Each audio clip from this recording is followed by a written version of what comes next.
میں اور شہینہ ایک ہی اسکول میں پڑھایا کرتے تھے۔ شہینہ میری کلاس فیلو ہی نہیں بلکہ بہت پیاری دوست بھی تھی۔ ہم نے اکٹھے PTC کا کورس کیا تھا اور اتفاق سے ایک ہی گاؤں کے اسکول میں ہم دونوں کو ملازمت ملی۔ شہینہ کا گھر ہمارے گھر سے تھوڑے فاصلے پر تھا۔ ہم ساتھ اسکول کے لیے نکلتی تھی، ایک ہی بس میں سوار ہو کر پڑھانے جایا کرتی تھی۔ ہمارا اسکول شہر سے 8 میل دور تھا۔ ہم باتیں کرتی جاتی، فاصلہ منٹوں میں طے ہو جاتا اور سفر کا پتہ بھی نہیں چلتا۔ جن دنوں یہ واقعہ ہوا، شہینہ کا پہلا بیٹا 1.5 سال کا تھا اور وہ امید سے تھی۔ ہوا یہ کہ میں بیمار ہو گئی اور 15 روز تک اسکول نہ جا سکی۔ ہمارے اسکول میں صرف 3 استانیاں تھیں۔ میری بیماری کے باعث 2 باقی رہ گئیں۔ جب میں چھٹی پر تھی تو ان کو حاضر ہونا بہت ضروری تھا، کیونکہ ایک وقت میں ایک ہی استانی غیر حاضر ہو سکتی تھی۔ ہمارا اسکول پرائمری تک تھا اور 5 کلاسوں کو ہم 3 استانیاں سنبھالتی تھی۔ جب میں بیمار ہوئی تو شانو یعنی شہینہ کو میری کلاس بھی لینی پڑی۔ میری بیماری کے دوران وہ 3 بار عیادت کو آئی مگر بڑی پریشان تھی۔ بولی کہ مصباح، تو جلدی سے اچھی ہو جا، مجھے اکیلے گاؤں کے اسکول جاتے بڑا ڈر لگتا ہے۔ میں نے کہا کہ اتنا عرصہ ہو گیا ہے تم کو گاؤں کے اسکول میں پڑھاتے ہوئے، ابھی تک تمہیں ڈر لگتا ہے؟ ضرور کوئی بات ہوئی ہے۔ بولی کہ تم ٹھیک ہو جاؤ تو بتاؤں گی۔ پھر جب میں ٹھیک ہو گئی اور اس کے ساتھ اسکول جانے لگی تو اس نے بتایا کہ ایک شخص اس کا پیچھا کر رہا ہے جو باقاعدگی سے اس کا تعاقب کرتا ہے۔ وہ بولی کہ تم دیکھنا، وہ نظر آئے گا، تمہیں بھی دکھاؤں گی۔ جب میں اکیلی جاتی تھی تو وہ میرا راستہ روک کر بات کرنے کی کوشش کرتا تھا۔ ایک بار تو بس کے اڈے پر لاری بہت دیر سے آئی تو اس نے ٹھنڈے مشروب کی بوتل لا کر میرے ہاتھ میں تھما دی۔ میری حالت اتنی خراب ہو گئی کہ کیا بتاؤں۔ اگر لیتی ہوں تو روحانی عذاب، آخر کیوں لوں؟ نہیں لیتی تو اتنے لوگوں میں تماشا بن جاتی۔ میں نے یہ کیا کہ وہ بوتل وہاں کھڑی ایک بوڑھی بکھارن کو پکڑا دی۔ شکر ہے کہ بس آ گئی اور میں جلدی سے اس میں سوار ہو گئی، مگر اس روز بھی اس نے میرا گھر تک تعاقب کیا تھا۔ میں نے پوچھا کہ یہ شخص ہے کون؟ شانو نے بتایا کہ اب پتہ چل گیا ہے کہ گاؤں کے نمبردار کا رشتہ دار ہے، کچھ دنوں سے ان کے گھر میں آ کر ٹھہرا ہوا ہے۔ اس لفنگے کا پتہ میں نے اسکول کی چپڑاسن سے کروایا ہے۔ اللہ کرے وہ مائی اپنی زبان بند رکھے، کہیں اسی بات پر لینے کے دینے نہ پڑ جائیں۔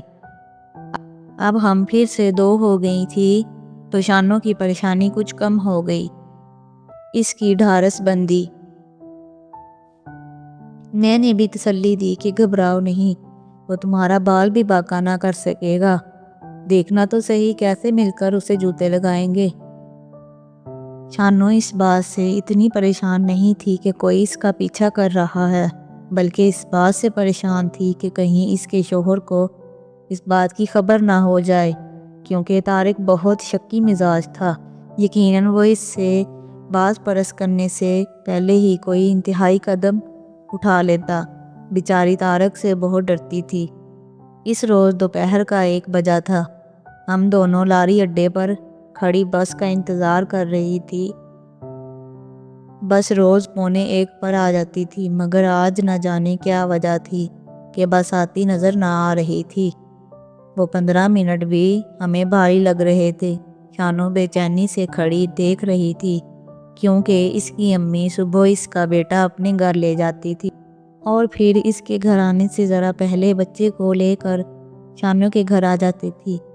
شانو نے ادھر ادھر دیکھا، دراصل اسے اس نوجوان سے خطرہ تھا کہ کہیں وہ تنگ نہ کرے۔ میں یہاں اس نوجوان کا فرضی نام منور لکھ دیتی ہوں۔ شانو کا اندیشہ درست نکلا۔ ایک چھوٹا سا لڑکا ہاتھ میں گنے کے رس کے 2 گلاس لے کر آیا اور ہمیں دینے لگا۔ میں نے کہا کہ لڑکے، تمہیں کس نے کہا تھا یہ لانے کو؟ ہم نے تو منگوائے نہیں۔ وہ بولا کہ بس کے کنڈکٹر نے کہا ہے، وہ سامنے ہوٹل میں بیٹھا ہے، وہ کہتا ہے ان اسکول والیوں سے کہو آج بس 3 بجے آئے گی، کیونکہ آج ادھر کے ٹریفک بند ہو گئی ہے۔ ایک وزیر نے دورے پر جا رہا ہے، اس کی گاڑی گزرنے والی ہے۔ اس کی بات سن کر ہم پریشان ہو گئیں۔ شانو نے پلٹ کر دیکھا تو وہی نوجوان مسکرا رہا تھا۔ وہ بولی، مصباح، یہ گلاس منور نے بھجوائے ہیں، وہ دیکھ سامنے۔ میں نے دیکھا وہ واقعی مونچھوں پر تاؤ دے کر سینہ پھیلائے فخریہ انداز سے ہماری طرف دیکھ رہا تھا۔ میں نے گلاس لڑکے کے ہاتھ سے لے کر ان میں بھرا ہوا رس زمین پر اڈیل دیا اور لڑکے سے کہا، جس نے یہ گلاس بھیجے ہیں اس سے کو کہنا اگر اب ہمارا پیچھا کیا تو یاد رکھنا تمہاری بہت بے عزتی ہوگی۔ لڑکا چلا گیا۔ شانو بولی، کمبخت، یہ تو نے کیا کیا؟ یہ بہت خراب لوگ ہیں، اسکول کی مائی بتا رہی تھی کہ یہ بڑے خطرناک ہیں، نہ جانے اب یہ شخص ہم سے اپنی توہین کا کیسا انتقام لے گا۔ میں نے کہا، ٹھیک ہے، روز روز کے مرنے سے ایک دن کا مر جانا اچھا ہے۔ نہ کسی سے اس کی شکایت کرنے دیتی ہو، نہ تم اس سے خود کچھ کہتی ہو۔ ادھر یہ ہے کہ روز بروز اس کی ہمت بڑھتی جاتی ہے۔ آخر تمہاری کیا صلاح ہے؟ اگلے روز مجھے اپنے تایا کے بیٹے کی شادی میں جانا پڑ گیا اور میں اسکول نہ جا سکی۔ شانو اکیلی ہی گئی۔ اس دن بدبخت اسے گھیرنے میں کامیاب ہو گیا۔ ہوا یہ تھا کہ ہمارے اسکول کی چھت کا ایک شہیتر چھج گیا تھا، جس سے چھت گرنے کا شدید خطرہ لاحق تھا۔ ہم نے اس کی اطلاع محکمہ کو بھجوائی تھی۔ اس دن چھت کا معائنہ کرنے گاؤں کا چیئرمین، ٹھیکیدار وغیرہ آئے، تو یہ بھی ساتھ تھا۔ یہ لوگ چھت دے کر چلے گئے۔ استانیوں نے ان پر رو کر لیا۔ مائی نے انہیں کمرہ لے جا کر دکھایا تھا۔ ذرا دیر گزری کہ یہ پھر آ گیا۔ کہنے لگا، یہاں معائنہ کی فائل رہ گئی ہے۔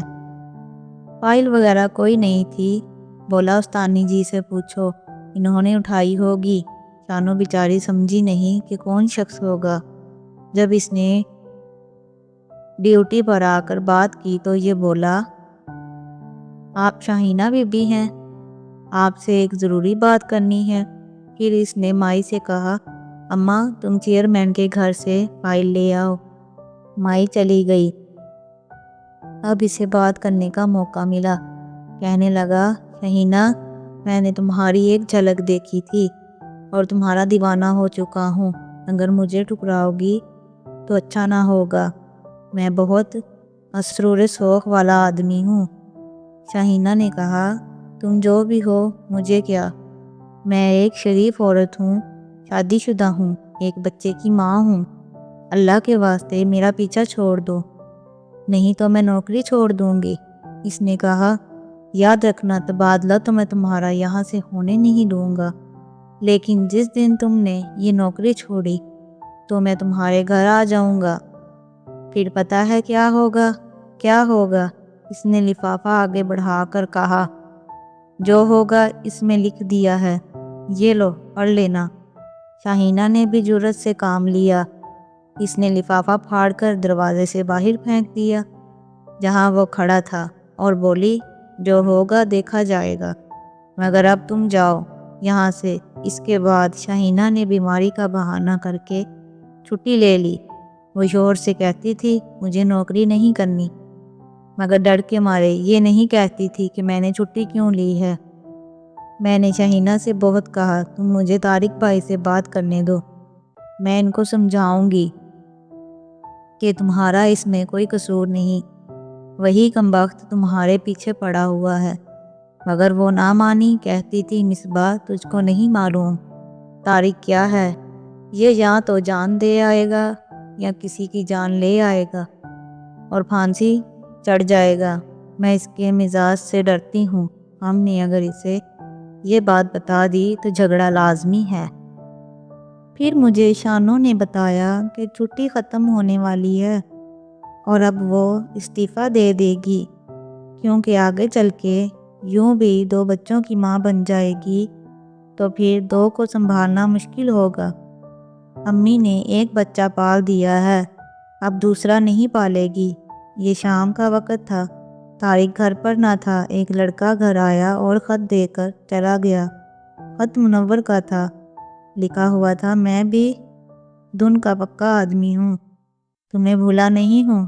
تم نے اسکول آنا چھوڑا ہے تو میں تمہارے گھر کے نزدیک آ کر رہنے لگا ہوں۔ اب جب تمہارا شوہر گھر پر نہ ہوگا تو کسی بہانے گھر آ کر دیدار کر لوں گا۔ شانو نے خط پڑھا تو ڈر گئی۔ اس نے مجھے خط تو نہ دکھایا، کہتی تھی کہ آگ میں جھونک دیا ہے، مگر اب وہ گھر میں اکیلے رہنے سے ڈرتی تھی۔ طارق بھائی ذرا شام کے بعد گھر سے باہر جانے لگتے تو انہیں روک دیتی، منت کرنے لگتی کہ مت جائیے، مجھے اکیلے گھر میں ڈر لگتا ہے۔ منور روز گھر آتا ہے۔ طارق آخر مرد تھا، مرد آزاد طبیعت ہوتا ہے، کب تک کوئی عورت اس کو اپنی مرضی سے روک سکتی ہے؟ طارق شانو کی اس قسم کی روک ٹوک سے تنگ آ گیا تھا، پھر بھی وہ شانو کا کہا مان لیتا تھا اور شام کے بعد گھر سے باہر رہنا اس نے چھوڑ دیا تھا۔ لیکن ایک دن اس نے بیوی سے کہا، شانو، کتنے دنوں سے میں تو تیرا کہنا مان کے گھر سے باہر نہیں گیا، قیدی بن گیا ہوں، آج تو مجھے مت روکنا، میں فلم دیکھنے ضرور جاؤں گا، میں نے دوستوں سے وعدہ کیا ہوا ہے۔ شانو بولی، آج تم مت جاؤ، میرا دل گھبرا رہا ہے، کل چلے جانا۔ طارق جانتا تھا کہ وہ روز ہی ایسا کہتی ہے۔ اس نے جان چھڑانے کو کہا، اچھا میں فلم دیکھنے کے لیے نہیں جا رہا، سامنے والی دکان پر جا رہا ہوں، اچھا 5 منٹ میں آ جاؤں گا، تو دروازہ بند مت کرنا، کھلا رکھنا۔ اس نے تو یہ اس لیے کہا تھا کہ شانو اس کی بات کا یقین کر لے اور اسے جانے سے نہ روکے، مگر شانو سمجھی کہ وہ سچ کہہ رہا ہے اور ابھی آ جائے گا۔ اس بیچاری نے دروازہ بند نہ کیا اور بچے کو سلانے کے لیے اس کے ساتھ جا کر لیٹ گئی۔ پھر بچے کو سلاتے سلاتے نہ جانے کیسے اس کی آنکھ لگ گئی۔ منور کا ایک آدمی جو طارق بھائی کا نیا نیا دوست بنا تھا، اسے دوستی کا چکر دے کر سینما لے گیا۔ شانو گھر میں اکیلی تھی، منور کو موقع مل گیا۔ اس ضدی آدمی نے اپنی ضد پوری کرنے اور شانو کو نیچا دکھانے کے لیے یہ چال چلی تھی۔ جب وہ شانو کے سرہانے پہنچا تو اس کی آنکھ کھل گئی۔ اپنے سرہانے منور کو کھڑا پایا تو اس کے سامنے سے چیخ نکل گئی، مگر جلد ہی منور نے اس کے منہ پر ہاتھ رکھ دیا۔ اس کے بعد جانے کیا ہوا وہ منظر تو کوئی نہ دیکھ سکا، البتہ جب فلم دیکھ کر طارق بھائی لوٹے تو شانو اس دنیا میں نہ تھی۔ شکر ہے کہ ظالم نے معصوم بچے کو زندہ رہنے دیا۔ بہرحال ڈاکٹروں نے یہی رپورٹ دی کہ شانو نے اپنی عزت بچانے کی خاطر جان دے دی ہے۔ میں تو جو کچھ جانتی تھی سب طارق بھائی کو بتا دیا تھا۔ انہوں نے منور کے خلاف رپورٹ بھی درج کروائی تھی۔